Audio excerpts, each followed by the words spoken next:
क्या आपने कभी सोचा है कि जिस शक्ति ने इस पूरे ब्रह्मांड को बनाया है, जो इस पूरी सृष्टि को चला रहा है, क्या वो कभी बीमार पड़ सकता है? सुनने में थोड़ा अजीब और विरोधाभासी लगता है ना? लेकिन भगवान जगन्नाथ की कहानी से लिया गया हमारा आज का ये विश्लेषण इसी एक बहुत ही दिलचस्प रहस्य पर टिका है। सदियों से ये कथा लोगों को अचंभित करती आ रही है। तो चलिए सीधे इस अद्भुत कथा में गोता लगाते हैं और समझने की कोशिश करते हैं कि इसके पीछे का असली खेल क्या है। अब देखिए, सबसे बड़ा सवाल तो यही है कि जो ईश्वर सर्वशक्तिमान है, जिसके लिए कुछ भी, सच में कुछ भी असंभव नहीं है, वो एक साधारण सी इंसानी बीमारी का शिकार कैसे हो सकता है? बुखार आना, बीमार पड़ना, ये सब तो हम इंसानों के हिस्से में आता है। ये विरोधाभास तुरंत हमारा ध्यान खींच लेता है। आखिर इसके पीछे भगवान की कौन सी अद्भुत लीला चल रही है? इसे समझने के लिए हमें जगन्नाथपुरी मंदिर की एक बहुत ही खास परंपरा को देखना होगा। रथ यात्रा से ठीक पहले एक पूरा सिलसिला चलता है। शुरुआत होती है ज्येष्ठ पूर्णिमा से, जब भगवान को पूरे 108 घड़े जल से नहलाया जाता है। और पता है इसके तुरंत बाद क्या होता है? अगले 15 दिनों के लिए भगवान बीमार पड़ जाते हैं और एकांत में चले जाते हैं। फिर जब वो ठीक होते हैं तो नैनासर नाम का उत्सव मनाया जाता है। ये पूरी टाइमलाइन दरअसल उस रहस्यमय कहानी का मंच तैयार करती है जिसे हम आज डिकोड करने वाले हैं। और इस कहानी के केंद्र में है माधवदास नाम के एक परम भक्त की अनन्य भक्ति, एक ऐसा सेवक जिसने निस्वार्थ प्रेम की सारी हदें पार कर दी। माधवदास का समर्पण सच में हैरान करने वाला था। अपनी पत्नी के गुजर जाने के बाद उन्होंने दुनियादारी छोड़ दी और अपना पूरा जीवन बस भगवान जगन्नाथ के चरणों में रख दिया। उनका रूटीन एकदम सीधा सा था। मंदिर के पास एक छोटी सी झोपड़ी में रहना, दिन भर सेवा करना, उसके बाद जो भी प्रसाद मिल जाए उसी से काम चलाना और बस हर वक्त प्रभु के ध्यान में डूबे रहना। मतलब उन्होंने मानो अपना पूरा अस्तित्व ही भगवान के नाम कर दिया था। लेकिन देखिए, वक्त तो किसी के लिए नहीं रुकता। बुढ़ापे और एक बहुत ही गंभीर बीमारी ने आखिर इस सच्चे सेवक को भी अपनी चपेट में ले ही लिया। उनका शरीर एकदम टूट सा गया था, लेकिन उनकी इच्छा शक्ति और सेवा भाव में रत्ती भर भी कमी नहीं आई।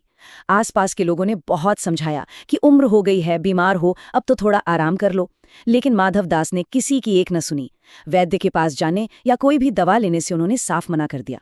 जब भी कोई उन्हें दवा लेने की जिद करता तो उनका बस एक ही जवाब होता था, जिसके माथ पर हो जगन्नाथ का हाथ, उसे किस बात की चिंता। वो कहते थे कि जब भगवान है तो वो खुद सब देख लेंगे। ये उनके अडिग विश्वास का सबसे बड़ा सबूत था।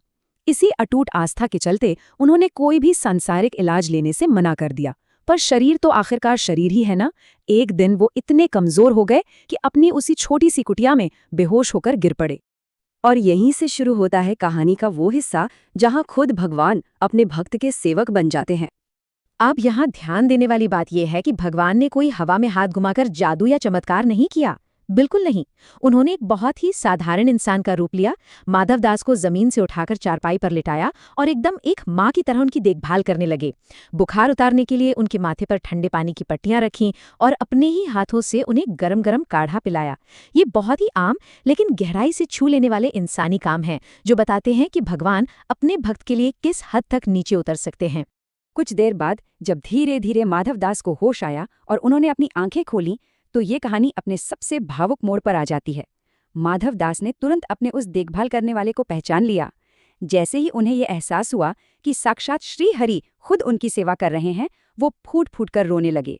सोचिए, ये उनके लिए जीते जी धरती पर ही वैकुंठ यानी स्वर्ग का अनुभव करने जैसा था। प्रभु ने खुद उनके आंसू पोंछे और उन्हें गले से लगा लिया। लेकिन इन सब के बीच माधवदास के मन में एक बहुत ही वाजिब सा सवाल उठ रहा था। उन्होंने पूछा, प्रभु आप ये क्या कर रहे हैं? आप तो त्रिलोक के स्वामी हैं, इस पूरे ब्रह्मांड के मालिक हैं। आप चाहते तो बस एक बार सोचते और मेरी ये बीमारी पलक झपकते ही गायब हो जाती। फिर आपने एक सेवक की तरह मेरी ये देखभाल क्यों की? मुझे सीधे चमत्कार से ठीक क्यों नहीं कर दिया? और वाकई ये सवाल तो हमारे मन में भी आता है ना? सर्वशक्तिमान भगवान ने सीधे बीमारी को खत्म क्यों नहीं किया? इस सवाल का जवाब हमें ब्रह्मांड के एक बहुत ही गहरे और अटल नियम की तरफ ले जाता है, कर्मफल का सिद्धांत। तब भगवान ने बहुत प्यार से मुस्कुराकर उन्हें कर्मफल का मतलब समझाया। ये एक ऐसा नियम है जिससे कोई भी नहीं बच सकता। जो कर्म किया है उसका फल तो हर हाल में भोगना ही पड़ेगा। भगवान ने समझाया कि अगर वो चमत्कार करके माधवदास को उसी पर ठीक कर देते तो वो कर्म का हिसाब चुकता नहीं होता। वो कष्ट उन्हें भविष्य में या शायद अगले जन्म में भोगना ही पड़ता। ब्रह्मांड का संतुलन कुछ इसी तरह काम करता है। चमत्कार करके संतुलन को बिगाड़ा नहीं जा सकता। तो फिर रास्ता क्या था? यहाँ हमें भगवान के उस सर्वोच्च त्याग के दर्शन होते हैं। भगवान अपने इस भक्त के निस्वार्थ प्रेम से इतने ज्यादा खुश थे कि उन्होंने एक बहुत ही बड़ा फैसला लिया। कर्म के नियम को बिना तोड़े भक्त को बचाने के लिए भगवान ने माधवदास से कहा कि उनके बुखार के जो 15 दिन अभी बाकी रह गए हैं उसे वो खुद अपने ऊपर ले लेंगे। भगवान ने अपने भक्त के बचे हुए उस कर्म के कर्ज को खुद चुकाने का फैसला किया ताकि माधवदास को हमेशा के लिए उस दर्द से छुटकारा मिल जाए। और फिर उस रात एक बहुत ही अद्भुत नजारा देखने को मिला। एक तरफ अपनी उस टूटी फूटी सी कुटिया में माधवदास एकदम स्वस्थ और तरोताजा होकर उठे, उनकी सारी बीमारी मानो हवा हो गई। और ठीक उसी वक्त भव्य मंदिर के अंदर स्थापित भगवान जगन्नाथ की वो लकड़ी की मूर्ति अचानक तेज बुखार से तपने लगी। सच में मूर्ति का तापमान एकदम से बढ़ गया और ये स्थिति पूरे 15 दिनों तक ऐसे ही बनी रही। ये भक्ति की ताकत और भगवान के निस्वार्थ प्रेम का इससे बड़ा उदाहरण शायद ही कोई और हो। और यही वो घटना है जो हमें वापस उस 15 दिन की परंपरा की ओर ले जाती है जिसकी बात हमने शुरुआत में की थी। आपको याद है वो 108 घड़ों का स्नान? दुनिया की नज़रों में ऐतिहासिक रूप से यही माना जाता है कि ज्येष्ठ पूर्णिमा पर 108 घड़े पानी से नहाने की वजह से ही भगवान को सर्दी बुखार आ जाता है। सारा इल्जाम उन 108 घड़ों पर लगा दिया जाता है। ये दुनिया के लिए बस एक कहानी है, लेकिन आज के हमारे इस विश्लेषण से ये साफ हो जाता है कि ये तो बस एक पर्दा है। असलियत तो उस असीम प्रेम और बलिदान में छिपी है जो भगवान ने अपने भक्त माधवदास के कष्टों को दूर करने के लिए दिया था। अब जब हम इस कहानी के अंत पर आते हैं तो ये हमें एक बहुत ही गहरे विचार के साथ छोड़ जाती है। क्या सच्ची भक्ति हमारे भाग्य को पूरी तरह बदल देती है, या फिर वो बस हमें उस भाग्य को सहन करने की ताकत और एक परम साथी दे देती है? कर्म का नियम अपनी जगह अटल है, लेकिन ईश्वर का प्रेम उस नियम से भी कहीं ज्यादा गहरा है। इसी विचार के साथ हम आज के इस विश्लेषण को यहीं खत्म करते हैं। सोचिएगा जरूर इस बारे में।